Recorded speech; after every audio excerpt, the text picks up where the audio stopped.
الحمد لله رب العالمين ربي نستعين على أمور الدنيا والدين صلوات ربي وسلامه عليه وعلى آله وأصحابه ومن تبعهم بإحسان إلى يوم الدين وبعد فرحت بيتهاي إن بيدبت شوقه بركي هوري بيدبو حنس لنا حمر وبتكير اللي حنيسان وليو تيمك إلى قرشين إيه عرنتن وقرنتي ماله فوق مو قاعدين هدي أنا هلا هاي رج تيما أو أستاذ أرسم وجوه الرأيو ورنتي قربيها وبوجنا فكرة حمباري يجلسي حول بدنا ودوني جيجي صمادر إني جالسيان مركور حمر بهذه النقرشو لقلابته لكن علاقة مقالة أنا الله هاي أصحابتي وفرها بدنا أنا وقعتي بانكو برباري ملكا كمل يدادو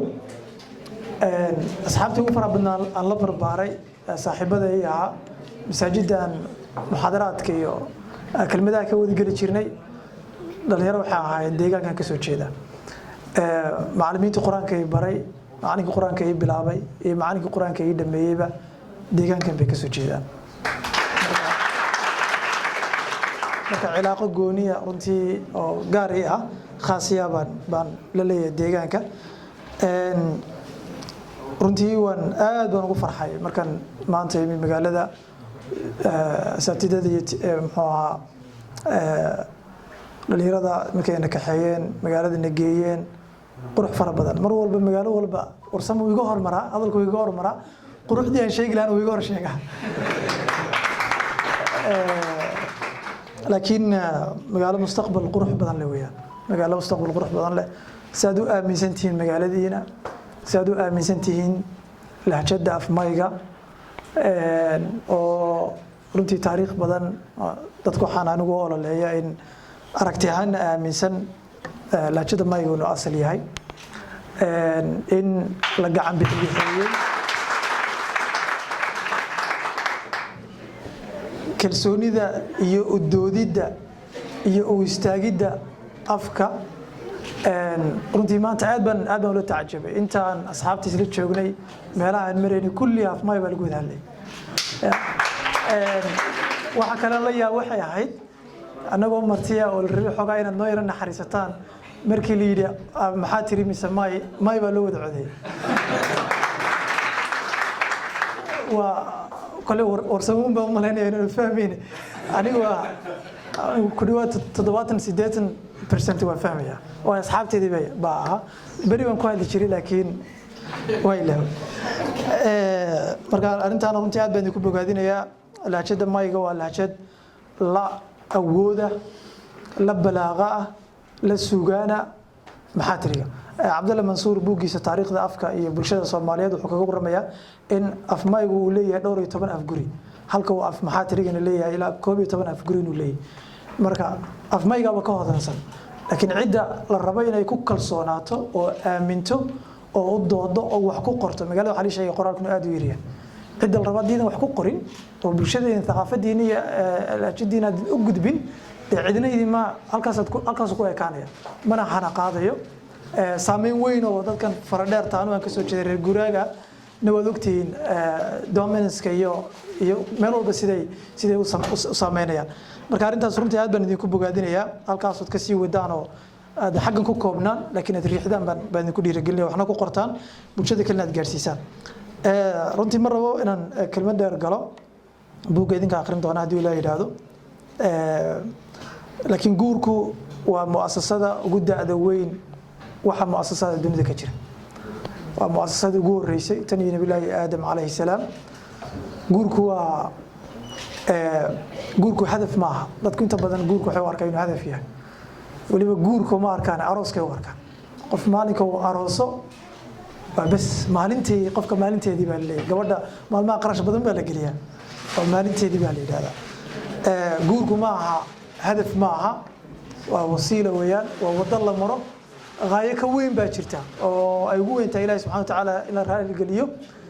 إن نلاشا أنا عمرنا إننا إنه نقطة نلاشا قرفها يرفعتك يدبت بدن إنه نقطة سكينة يحسلوني يدجنان سوى إلى القرآن كنا قلت المعامية هدف كوين باجرة سي أنا نلاشا أنا عمرنا hogaamiyihii iyo khaliifkii sayidkii kownkan aanu noqono shaqo badan bay u baahanta si marka shaqada loo fuliyo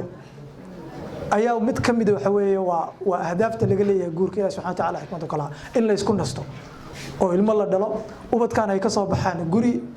hooyo aabe is ixtiraamaya oo is jecel ay joogaan ilmuhu kale wad garanaysaa hooyiga iyo ugu wanaagsan oo ilmaha uu heli karayo waa inuu helo hooyo aabo is ixtiraamayo is jecel ka hadii uu waayo wax badan baa lumaya ilmaha kuriimadii ahayd inuu jawaanib fara badan nolosha uu ka koro ilmuhu wuxuu noqonayaa ku kora biyo khalkhal iyo nasiina la'aan ay jirto deetana wax badan baa khaldamaya maan dadkan wada ordayaad aragtaan ee dhibkay nagu wada haya guriyo burbursan bay ka soo wada baxaan marka guurku waa mas'uuliyad iyo raaxo wada socda ma guurku raaxo kaliya si dad badan filayaan mana aha cadaab guurku waa raaxo iyo mas'uuliyad wada socda mas'uuliyadan waxa ka ratibmaya isla xisaabtan dabcan raaxo kaliya uma doonanaysid qofka bini aadamku sidiisaba dhowr marxaladood buu maraa xilli isaga mas'uul laga yahay ilaa uu qaangaad ka noqonayo isaga mas'uul laga yahay hooyadii abiiba mas'uulka dharka loo iibiyaa cuntadiisa laga fekeraa caafimaadkiisa laga fekeraa noloshiisa laga fekeraa waxbarashada laga bixiyaa marka uu soo weynaado qaangaadho isaga isku tiirsanaada dependence buu gaaraa inuu isagu isku tiirsanaado oo marka uu noloshiisa u istaago qofku maalinka uu guursado waxa bilaabata halkay ka bilaabatay way fikta qofka mas'uuliyadda qofka halkuu ka bilaabayo uu ka gaarayo halkay ka bilaabatay wuxuu galaa marxalad kale oo in isna uu cid ku tiirsanaado isna lagu tiirsanaado inuu isna cid ku tiirsanaado isna lagu tiirsanaado marka mas'uuliyadda meesha ka ratimaysa nolosheenu wax badan baa isbedelay mas'uuliyaddaasaan uga socdaa bariga hore noloshu mas'uuliyaddu wax kooban bay ahayd walow noloshu qarfa ahayd mii lagu noolaa Ustaad Xasan markuu soo tilmaamayay hadda nolosheenu wax badan baa iska bedelay dawladnimo casri ah inoo timi inta badan waxaan isleenahay dawladnimada casriga ee maanta ku xildhibaanada ingala joogan horta u mahad celinaya in maamulku inala joogo horta farxad gaar ah ayay tahay hadalkan ka bilaabay ahayd laakiin jacayl iyo xiisa aan u qabay inaan aan maaragtay magaalada aan u mahad celiyo ay la gashay systemkan dawladnimada ee casriga aynu qaadanay systemyo fara badan bay wadataa oo ka mid tahay system waxbarasho oo casriya oo aan hore u jiri jirin waxay la timi system dhaqaale oo nolosha maanta magaaladan dollar baa wax lagu iibsadaa magaaladan Kenya dollar baa wax lagu iibsadaa systemka dhaqaale ee capitalismka hanti goosadka ayaa maamulaya nolosheena marka miyiga wayna ka soo tagnay tii casrigeedna si fiican u meena wada gaarin imise qof baa oo aabihii iyo hooyadii ay magaalo ku dhasheen baa inala joogaan hooyada ay aabbaadii magaalo ku dhasheen gacanta taag saddex qof iyo hooyadii iyo aabihii miyi ku dhasheen ama tuulo ku dhasheen taa waxay ka dhigan tahay yani innaga intaynan meesha joogto unbaa first generation jiilkii ugu horreeyay magaalo ku dhashay magaalo ku ababaya ku koraya ayaanu nahay marka nolosheenu wax badan baa isbedelaya nolol casri ah oo u sii hinqanaynaa awlamadii oo furunkii nolosha dunida wayna soo gaadhay oo wanaga wada ku riyoonayna inaan shaqooyin galno wax badan baa nolosha iska bedelay hooyo shalay nolosha doorkeeda waa la yaqaan bariga hore biologically bini'aadamku waa la yaqaan iyo doorka ka ciyaaraya maanta xataa doorkii baa isbedelay biologically xataa waxba isbedelay waad aragteen maanta waxa ka socda galbeedka waad aragteen saameynteedu wayna soo gaadhaysaa taa u malaynayna inaan soo gaadhin telefoonkan 20 sano ka hor sidii lama oolin maanta nolosheena ugu yeesho sama idan marka waxaan uga jeedaa nolosha isbedelaysa waxay u baahan tahay in la jaan qaado waxay u baahan tahay inagoo diinteeni iyo dhaqankeeni iyo thaqaafadeeni iyo qiyamkeeni haysana haddana in aynu la jaan qaadi kareen noloshan casriga way gaagaalo ma socon kareen inaynu hore u soconayno u baahanahay waxaan u baahanahay sidii taa waxa ka ratimaysa kulligiin riyooyin baad wada leedihiin inaad reer yeelataan baad doonaysaan waxaan u baahanaanaynaa in haasaawiyo hore la geli jiray in wax badan laga bedelo haasaawi in wax laga bedelo loo baahnaanaya bariga hore haasaawi hore waa la yaqaan inta xikmadda Soomaalida inaga soo gaadhay haasaawo hadafaysan oo la ishunda ogaanayo qof walba garashadiisa intay qodan tahay la ogaanayo ayuu ahaa nolosheedii iyo biicadeedana taqaana laakiin markii magaalo galku uu bilaabmay nolol wax badan aynan ku lahayn saameyn ku lahayn baan u nimid idan nolosha iyada hasaawihii iyo habkay u nooleen dhan bay isbedelay hasaawi inta dad sheeko isaga soo haray waa la iska wada sheekaystaa in ka badan intii dadka hore hasaawi jireen baa la hasaawa haddana wax wanaagsan la iskuma sheego ma hadafaysna qofku xasaawaha inta aad ka goyn karaysid waa inta aad ogaalkaaga iyo wacigaaga naftaada aad ka taqaanin waxaad rabta aad taqaanin himilooyinkaaga aad taqaanin gaabisyadaada iyo meelaha goldololooyinkaaga iyo meelaha iimaha aad ka leedahay aad taqaanin weaknesskaaga si aad qofku ugu habboon isna aad ku habboon tahay aad noloshaada ugu soo biiriso haddaad taa aadan lahayn sheekadan faraha badan ee 8 sano la wada sheekaysanaya ama 7 maalin liigashna ka sheekeynayay laba qof oo 8 sano iyo badh wada sheekaysanay laakiin markay isguursadeen 3 bilood bay isku fureen marka sheekada macna badan ma sameynayso waxa u baahan sheeko muhadafa oo hadafaysan in la haasao walidaalika buug waxaan ugu daray 7 cutub ee ugu horeeya arintaas xoog saaraya in haasao la hadafeeyo hal qofku naftiisa uu baro intaadan adigu intaadan qofka aadan baran maxaa loo haasao horteeda in la isbarto Soomaa qofka ma baran karaysaa haddii aadan adigu isaqoon analogy an isticmaalo company-ga analogies an isticmaalo in sax taabir company-gu marka uu doonayo inuu shaqaale soo shaqaaleysiyo application ayaa la furaa dad badan baa yiraahdaa soo dirsada CV-yadiini iyo shahaadooyinkiini iyo experience-kiini deetana dad baa qaar baa laga xushaa deetana company-gu wuxuu sameeyaa interview baa qofka loo balamiya halka uga socdo waa halka xilliga xasaabu wuxuu ka dhigan yahay interview-gan inaad tahay la fahantaan baan rabaa company-ga qofka HR-ka u fadhiya ama qofka interview-ga u sameynaya qofka shaqaaleysiinaya qofka ay doonayaan haddii aanu aqoon company-gan cidda u baahan yahay inuu yahay qof manager ama hogaamiye ama iibgeeya ama marketing sameeya ama reception-ka u fadhiista haddaanu garanin qof sax company-ga ma soo hayr garan karaya sidaas la mid weeyaan qofka naftaada hadaadan aqoon waxaad jeceshahay waxaad doonayso himilooyinkaaga goldololooyinkaaga inta ay ina la midka hadaadan aqoon way adkaanaysaa qof kugu habboon inaad noloshaada ku soo biiriso dabcan waad jeclaysan karaysaa muuqaalkiisa siduu u egyahay malkada bulshada iyo statuska halkuu kaga jiro waad jeclaysan karaysaa shakhsiyadiisa laakiin halkay ka bilaabato way halkay ku dhamaato maaha mushkiladda ugu weyn in haystana waa taas in jacaylka iyo soo jiidashada kaliya lagu ekaado enough ma intaas waa iyadu ma go'aamiso imse qof is jeclaabad garanaysaa wadana kala tagay in la is jecel yahay oo la isku dhadhabayo oo la is xiiseenayo kama dhigna in labada qof isku waarayaan labada qof is jecel yihiin ma saadaaliso in labada qof isku waarayaan waa wax badan oo ka ratimiya jira oo isfahan leh oo isbarasho leh oo in la isla jaan qaadi karaya tahay haddii himilooyinkiina kaliya kala duwan yihiin oo caqabad isku yihiin haddii qiyamkiinu ay caqabad isku yihiin haddii iimaha aad leedahay haddii adiguna aad tahay qof cadho badan aad noloshaada ku soo biiriso qof cadho badan haddii adigu aad qaylo badan tahay oo kulush ah noloshaada ku soo biiriso qof kulul haddii adigu aad jeceshahay ka soo qaad inaad jeceshahay markaad cadhootay in lagu raali geliyo dad ama jir Soomaa guri dambeeska u badan iyo orodada ma joogo guri dambees weakness maaha laakiin waxa weeye waxa tilmaamaysaa qofkii ugu habboon inay haysid marka qof adigoo jecel in marka aad cadhooto in lagu soo raali geliyo marka saygaaga aad isku ama soo jeedada qabataan ilaa waa la isqabanaya geed walba in gubta hoosta leh isna uu yahay qof jecel in la soo raali geliyo imisa kala aamusnaanaysan muddo la kala aamusan Soomaa idan waxaan uga jeedaa in haasaawu maadaama nolosheena ay balaaratay ay baahday mashaakisha shalay isku haysan jiray maanta la iskuma qabto in waqtiga haasaawa laga faa'iideysto weydiimo muhiim ah jira buuga ku jira oo 40 gaaraya oo ay tahay in sheekada haasaawa lagu gogoosto si aad qofkan wax badan aad ugu ogaato talaabooyin baa jira buuga ku jira oo aan jeclahay in la raaco runtii wax badan aan isleeyahay qofka way ka caawin karaysaa akhiiran waa ugu dambaysa ku soo gabagabaysmaysan waxa weeye qofka in awoodiisa kooban tahay oo istakhaaraysto waa ilaahay baa garanaya qofka kugu habboon adigu dadaalkaaga inuu buleegi waa laga yaabaa qofka inaad dadaalkaaga intii aad karaysay inaad samayso laakiin haddaan ilaahay subxaanahu wa tacaala ku baritaaleyn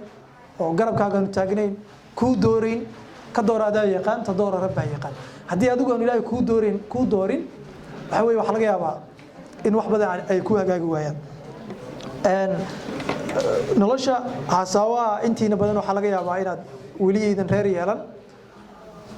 go'aanka xilliga haasaawaha waa hanaankii aad ku gaari lahaydeen mid kamid ah go'aamadii noloshiina ugu muhiimsanaa actually waa go'aanka ugu muhiimsan marka laga tago qofka inuu qof muslim si ahaado ma malaynaysan qofka inuu qof muslim si ahaado inay go'aan tahay ilaahay bay noo dooray Soomaa وقلدا إلهي إنه إله سبحانه وتعالى ينظر إن المسلمين عنه لكن القف مسلم السيئات ودورش وقت فتن كؤات فربديه مع الله سنوي نوت المامية وقت حيمن دونا قفكو سواء مؤمنا وبريسنايو سواء قال وقلبيسنايو يا marka waqti saas oo kale noolna oo social media furiin wax badan isdhaxyaacayaan inaad marka diintaada aad si ilaashato waa go'aan waa choice waa doorasho ilaahay subhanahu wa ta'ala mar walba weydiiso ducada ugu faraha badan nabiga sallallahu alayhi wasallam uu ku duceysan jiray maxay Allahumma ya muqallib alqulub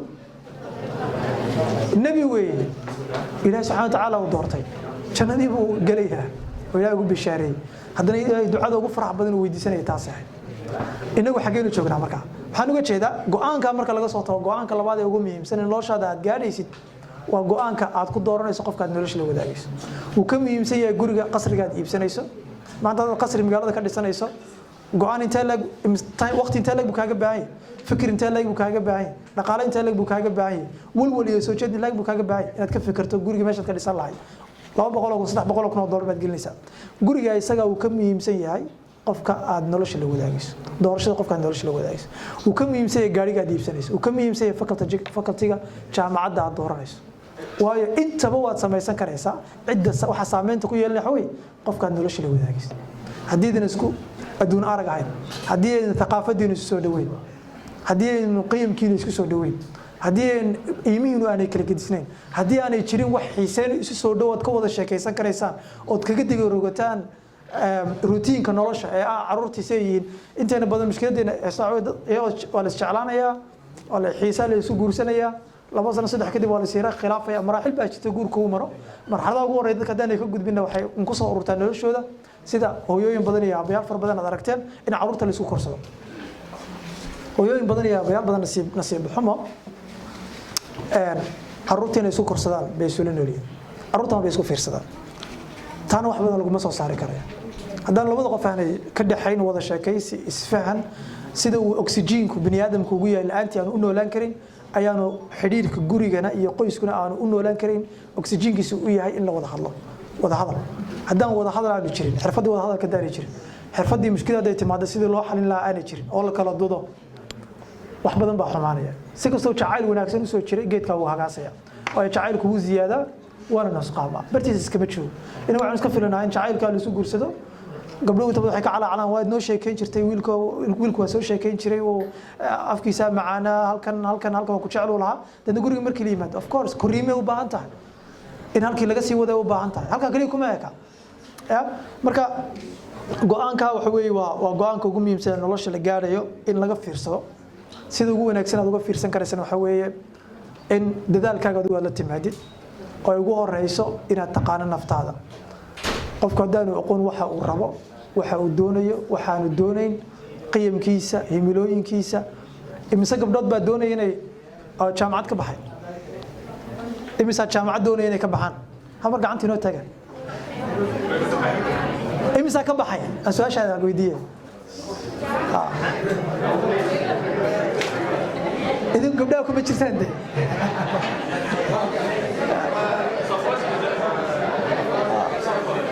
هاي إمسا قبضات بدونية إني إمسا قبضات بدونية مركي أما جامعة الدمية أما شعلنا شقيان أما هذا بشقيان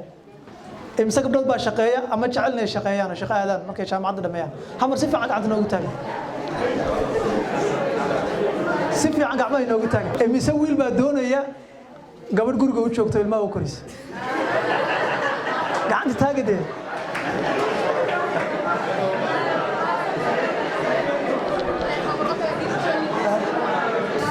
maaha inaan dhiirad gelinayo gabdhuhu inay shaqo tagaan mana ka hadlayo maxaa sax maxaa khalad kama hadlayo anu waaqacan ka hadlaya waaqacan ku noolaan ka hadlaya waxa laga yaabaa in maanta ay wada sheekaysanayaan wiil jecel gabadha uu la haasaawayo inay ubadka u koriso isagu reerka biilkiisa iyo nolosha reerka inuu dhabarka u rito gabadha uu doonayo nolosha ugu wanaagsan inuu ku noolaysiiyo gabadha uu la haasaawayna ay ku riyoonayso inay shaqo gasho hadhow maxay ka dhacaya idan xilliga haasawa su'aasha ay su'aalo badan oo kamid ah yaala oo u baahan in laga wada sheego si saraaxa loo wada sheekaysto runta la isku sheego haddii runta la isku sheegin banaanka inta la joogo waxaa dhici karaysa waxaad fududaysatay inta aad dibadda joogtaan hadhow inuu furitaankiina sababo marka xasaabaha marka la gelayo yaan on telefoonka la isku seexin telefoonka la isku seexiyaan soo marka waqti waxaan maraynaa hadda wax badan oo dadka isku hayn jiray aag bariga hore xitaa si kastoo la isku khilaafo wax dhaqan oo taabuu iyo dhaqan wanaagsan oo social norm isku hayaa jiray bulshada gabadhu waxay ka cishoon jirtay in waa la soo furay la yiraahdo wiilku wuxuu ka cishoon jiray seediyadii iyo sadogii buu ka cishoon jiray maanta laakiin waxa ma jirto wiilku wuxuu ka cishoon jiray seediyadii iyo sadogii buu ka cishoon jiray laakiin maanta wixii dhow way lumeen furitaanka wax iska easy noqday iska fudud bale heer xitaa maanta la gaaray in social media la iska caayo dad soo qabay nolol soo wada yeeshay ubad isu dhalay in la ismaago heesna way jirtay ahayd astaghfirullah jacaylka halkaas la maraya wax kasta filo marka noloshu way isbedeshay si wanaagsan inaan isu bedelo inaan noloshan inoo timiyo cawlamadan iyo globalizationkan iyo saameynta reer galbeedku inagu hayo nolosha la bedelaysa inaan iska ilaalino iska dhowro inagoo qiyamkeennii samadhow tilmaamayay dhaqankeennii iyo thaqaafadeennii iyo diinteenni haysana haddana inaynu guurno halka loo socdo ee loo guurayo inaasaan kusoo koobaya ma dheereynaya insha allah jazaakum allahu khayran waxaan rajeynaya insha allah inaad buugga akhrisaan intiinan ku heli karaynin inay sidan ku akhriyaan waxaan isku dayana insha allah inaan codeyno hadduu ilaah yidhaahdo biidni illahi ilbaari waqti dhow oo cod lagu dhegeysto dad soo khulaaseeyaan isku dayna inaan sameyno haddaan insha allah mustaqbalka dhow waxaan ka fikiray laftiga inaan PDF ku bixino buugga si hadafku uu ka weyn yahay in buugga dhaqaale iyo wax laga sameeyo magaalooyin badan oo marnay waan ogahay inaan buuggan dhaqaale badan laga sameeyo waa duruufta dadkan ogahay laakiin hadafku wuxuu ahaa in fariintu ay gaadho deegaamada Soomaaliyeed in aanu isqarash gareyno deegaamada Soomaaliyeed aan wada gaadhno marka waxaan rajeynayaa cid walba oo mawduucan danaynaysa inay hadafkana la qaado waayo mowjad weyn baa inagu soo socota oo tsunami waxa inoo badqabay berigii hore wuxuu ahaa qoyska meelaha kale oo dhan aad baan ugu liidanaa taana waxa dareemi karayo qofka uu galbeedka taga reer galbeedka wax badan baan ku majeeranaa oo inooga horeeyo Soomaa laakiin qoysku waa ka burbursan yahay nolol qoys ma haystaan